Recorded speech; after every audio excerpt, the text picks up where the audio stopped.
sou Raf Gur e hoje iremos falar sobre ciclos econômicos. Esse é um tema demasiadamente complicado. Caso você não esteja familiarizado com reservas fracionárias, sugiro que assista ao nosso último vídeo e depois volte aqui. Quem nunca ouviu falar da famosa crise de 29 que assolou a população norte-americana com seu latente desemprego, suas falências generalizadas e suas obliterações de fontes de renda? Ou, para não irmos tão longe na história, do meltdown das hipotecas que logrou a crise de 2008 também nos EUA. Estes dois acontecimentos, apesar de terem um intervalo de décadas, possuem o mesmo âmbito factual que a ciência econômica visa elucidar, os ciclos econômicos. O que são os ciclos econômicos? Como ocorrem? Quais as soluções em voga? Hoje falaremos do pensamento austro-libertário da questão, demonstrando a sua superioridade e lucidez para entendermos a história a fim de não repetirmos os seus malogros. Para compreendermos o que são ciclos econômicos, principalmente precisamos dissociá-los das famosas flutuações econômicas. Cotidianamente vivemos sobre oscilações econômicas constantes. Nada pode ser augurado com exatidão. Os empreendedores trabalham sob especulações e hipóteses. É semelhante a jogar um dado e ansiar que ele coincida com o número desejado. Ou se obtém o número desejado, ou seja, o sucesso empreendedor, ou sua previsão é fracassada. Como preleciona Mises, toda ação é uma especulação. Como sabemos, a demanda dos consumidores muda constantemente. Assim como a mão de obra, sua quantidade e qualidade, insumos são trocados por outros mais viáveis, menos poluentes, a tecnologia avança de forma notável. E não podemos nos esquecer das condições ambientais, que têm grande influência na produção primária. É impossível conceber uma sociedade sem mudanças. Elas são vitais para a nossa evolução. Assim, o trabalho do empreendedor é interpretar esses sinais econômicos e, com base nessa interpretação, alocar seus recursos presentes em determinado setor com o intuito de aferir lucro num período futuro. É insensato esperarmos que a economia seja estabilizada e que jamais ocorram mudanças. Estabilizar a economia significa suprimir qualquer ínfimo crescimento na sociedade. Deixe-me exemplificar. Imagine que estamos em época de Natal. Uma empresa especializada na fabricação de panetone surge. As pessoas estão se preparando para as festas. Notoriamente, neste período em específico, ocorre um boom na empresa de panetones, que fica enfraquecida o restante do ano. Será que uma economia estabilizada ajudaria a empresa de panetones? Uma produção contínua durante o ano, na mesma proporção da época das festas, acarretaria desperdício.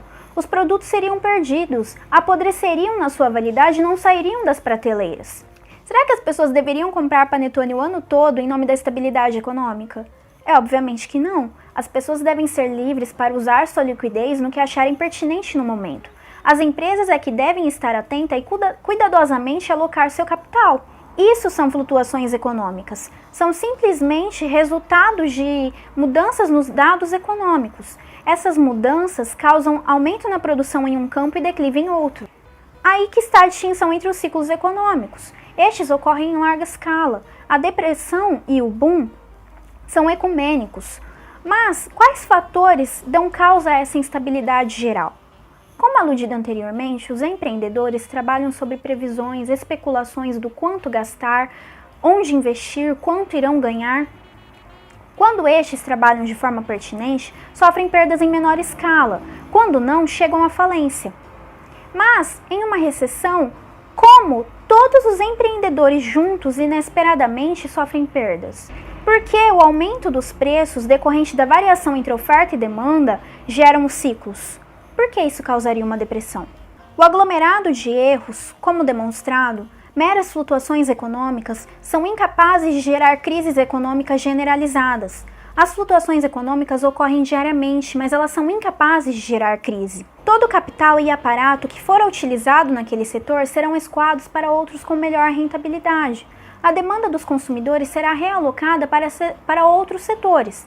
A economia age de forma dinâmica e se autorregula nesse meio termo. A única forma de uma instabilidade atingir todos os bens na economia é esta tendo relação direta com todos os outros bens, e este bem é a moeda. Assim, a resposta dos austríacos para a pergunta que questiona a origem dos ciclos é a intervenção monetária no mercado, especificamente na expansão do crédito bancário para as empresas.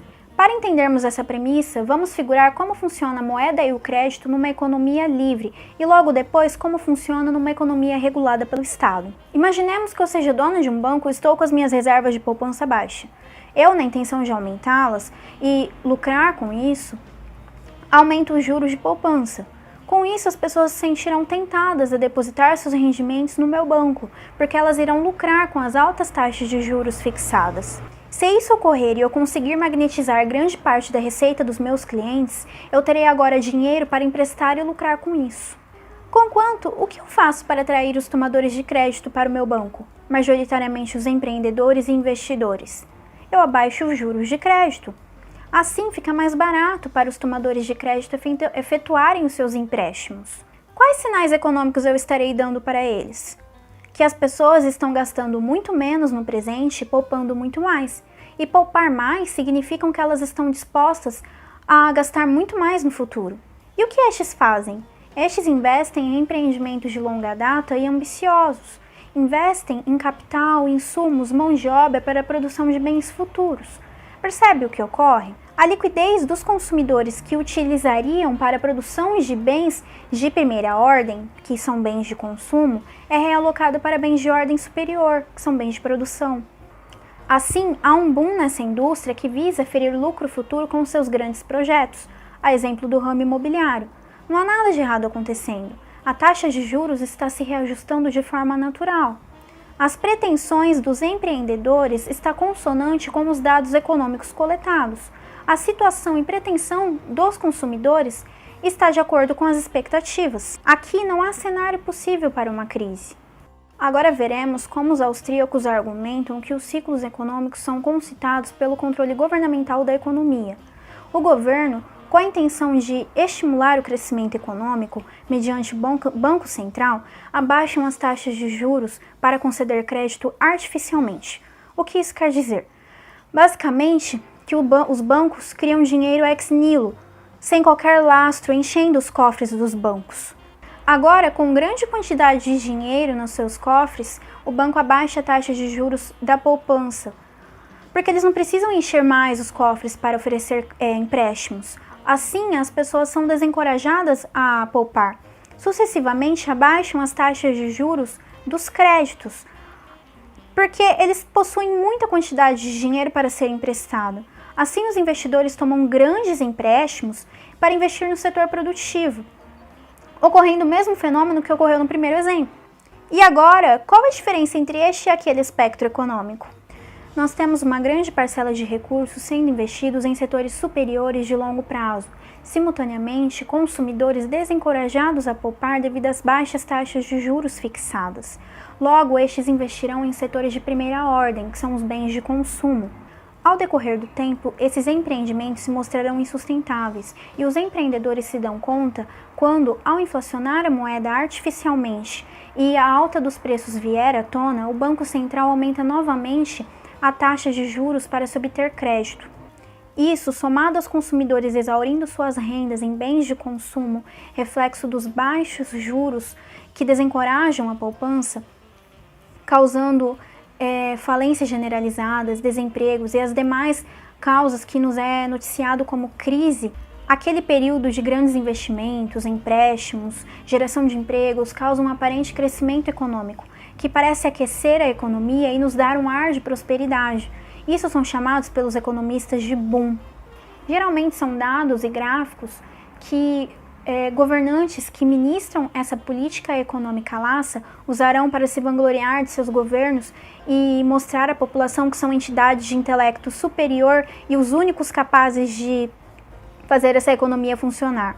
No momento em que começam as falências, as quebras, o desemprego acentuado, o pânico social é chamado de ponto de inversão, que é sucedido pela recessão, que é o momento pelo qual os maus empreendimentos serão liquidados e a economia será reajustada. É um árduo e penoso processo, porém é necessário para que a economia volte a prosperar. Um boom sempre terá uma recessão, isso é irremediável. Resumindo, os ciclos econômicos são um processo pelo qual o Estado, intervindo de forma irresponsável na economia, expande o crédito e a oferta monetária de forma não consonante com a demanda dos consumidores, e isso se mostrará insustentável no futuro, ocasionando um processo falimentar em diversos setores. Diferentemente do que se entende hoje, os ciclos expansão-recessão não são características de um livre mercado. Estas são características de uma economia que permanece sob a subserviência do Estado e seu intervencionismo ignominioso que nunca passará incólume para os agentes econômicos. A solução dada pelos austríacos para impedir que os ciclos econômicos ocorram é a adoção de um sistema monetário incapaz de ser inflacionado e que permaneça sob a soberania do povo. Uma retomada no padrão ouro seria uma medida extremamente recomendável. Com um sistema incapaz de ser inflacionado por ter lastro em uma commodity, a expansão de crédito com juros baixos de forma artificial seria impossível. Ademais, um sistema bancário sem o controle do Banco Central seria o primeiro passo para nos livrarmos deste problema. O Banco Central é o principal agente responsável pelos ciclos e por todos os outros desastres econômicos. Porém, para as crises suscitadas pela intervenção governamental, basta que eles parem de inflacionar e deixem a oferta monetária se reajustar de forma natural. É um processo árduo, porém necessário. Apesar de alguns economistas sugerirem mais expansão e gastos exacerbados, a solução para a intervenção governamental não é mais intervenção governamental, a solução é a liberdade. Um exemplo que bem ilustra isso é a crise de 1920-21, que também foi causado por um boom inflacionário, mas que quando teve a sua derrocada, o Estado retirou as suas garras da economia, deixando essa se reajustar de forma natural, durando um mísero ano. Já um outro exemplo de ciclo causado também por um boom inflacionário é o já comentado no início do vídeo, a crise de 29, que não contente em causar tamanho transtorno social com as suas medidas monetárias espúrias, o governo prolongou a crise por mais de uma década, transformando uma pequena recessão em uma depressão que afetou a economia, grande parte da economia mundial. É como aquele velho ditado: o Estado é o causador da doença que proclama ser a cura. Se inscreva no canal, curta a nossa página no Facebook, assista aos nossos 2 últimos vídeos, curtam, compartilhem, comentem e muito obrigada!